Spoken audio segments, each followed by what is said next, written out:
सबसे पहली जिम्मेवारी मेरा बूथ सबसे मजबूत। आज अगर भाजपा इतने सारे चुनावों में जीत हासिल कर रही है तो ये इन कार्यकर्ताओं के कठोर परिश्रम का, समर्पण का और संकल्प का ही परिणाम है। पीएम मोदी ने 2019 के चुनाव जीतने के लिए नारा दिया था, मेरा बूथ सबसे मजबूत। ऐसा लग रहा है कि 2024 के चुनाव जीतने के लिए पीएम मोदी को फिर से ऐसा ही कुछ नारा देना पड़ सकता है।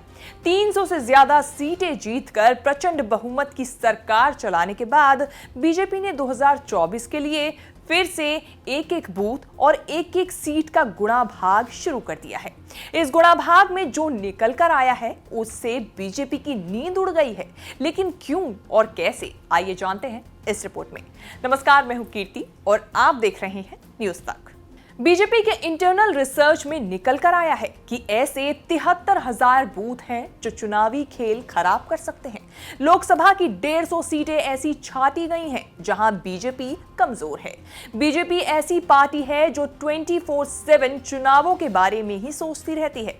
हमेशा अलर्ट रहने की इसी आदत से बीजेपी को अपनी कमजोर नब्ज का पता चला है।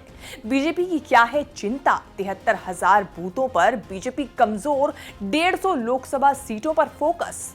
जब कमजोर नब्ज का पता चला है तो बीजेपी ने ऑपरेशन भी शुरू कर दिया है। अमित शाह और जेपी नड्डा ने खुद अपने कंधों पर कमजोर नब्जों को ठीक करने का बीड़ा उठाया है। अगर 73,000 बूथ और 150 सीटों का मामला कंट्रोल में नहीं आया तो लोकसभा चुनाव से पहले आधा दर्जन विधानसभा चुनावों में भी नुकसान उठाना पड़ सकता है। अगर आपको आजकल अलग अलग राज्यों में लगातार अमित शाह और जेपी नड्डा दिख रहे हैं तो इसके पीछे 73,000 बूथ और 150 सीटें ही हैं। इसमें से ज्यादातर दक्षिण भारत के राज्य हैं। पिछले 15-20 दिन में अमित शाह मध्य प्रदेश, बिहार और कर्नाटक होकर आए। विधानसभा चुनाव हारने के बाद भी बंगाल गए। 2 दिन के लिए असम का दौरा तय हुआ। अगले 15 दिनों में अमित शाह तेलंगाना, केरल, उत्तराखंड, महाराष्ट्र और गुजरात में होंगे। राजस्थान में तो पूरी पार्टी ही चिंतन शिविर के लिए जुटने वाली है।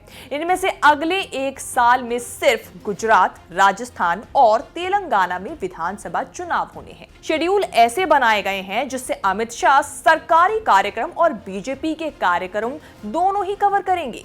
शाह के जाने से कार्यकर्ताओं में जोश भी बढ़ेगा और संगठन की गुटबाजी जैसी समस्याएं भी काबू में रहेंगी। इस चार्ट का मतलब समझ रहे हैं? करीब 1 महीने में शाह के दौरे करीब 12 राज्यों में हो जाएंगे।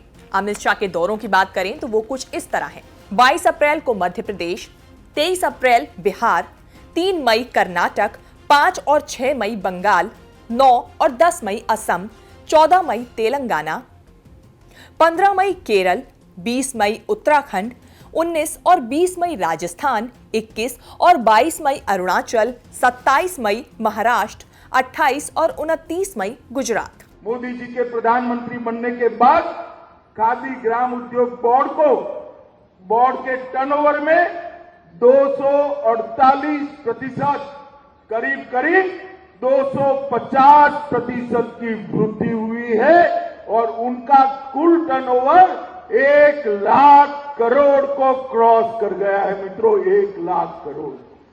शाह के दौरे तो सिर्फ झांकी है, आगे बीजेपी की बड़ी तैयारी है। जेपी नड्डा ने भी मोर्चा संभाला हुआ है।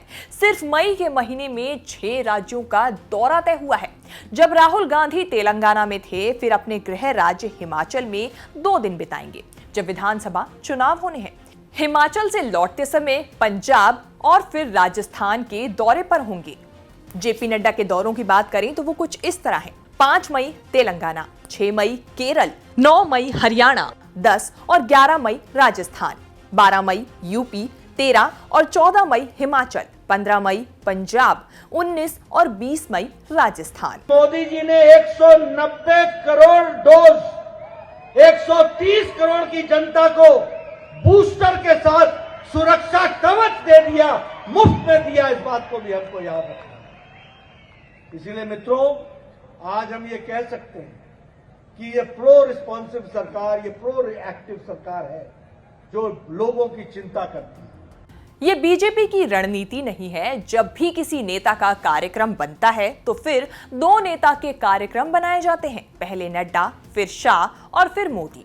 दौरे से माहौल बनाए जाते हैं, कार्यकर्ता अलर्ट रहता है और जोश में भरा रहता है। सदस्यता अभियान, चंदा अभियान, सबको मजबूती मिलती है। कमजोर बूथ वाली समस्या का हल निकालने के लिए एक 4 सदस्यीय समिति भी बनाने की खबर है। ओडिशा के बीजे पंडा, कर्नाटक के सीटी रवि, बंगाल के दिलीप घोष और लाल सिंह आर्य को जिम्मेदारी सौंपी गई है। कमेटी बूथ लेवल की समस्या की स्टडी करके रिपोर्ट देंगी कि क्या और कैसे करना है। अरसे से दक्षिण में विस्तार की कोशिश कर रही है बीजेपी और इसी के साथ वो केरल में भी संभावनाएं टटोल रही है। शाह और नड्डा दोनों के केरल दौरे का कार्यक्रम बना है। पार्टी समझती है कि केरल की डेमोग्राफी उसके पक्ष में नहीं है, लेकिन एक साल में 25 बीजेपी कार्यकर्ताओं की हत्या की आपदा को वो अवसर मान रही है। कार्यकर्ताओं का बलिदान व्यर्थ नहीं जाएगा, इसीलिए केरल पर फोकस है। आपको हमारी ये रिपोर्ट कैसी लगी? अपने फीडबैक्स कमेंट सेक्शन में जाके जरूर दें और आगे भी इसी तरह की वीडियोस देखने के लिए बने रहिए न्यूज़ तक के साथ।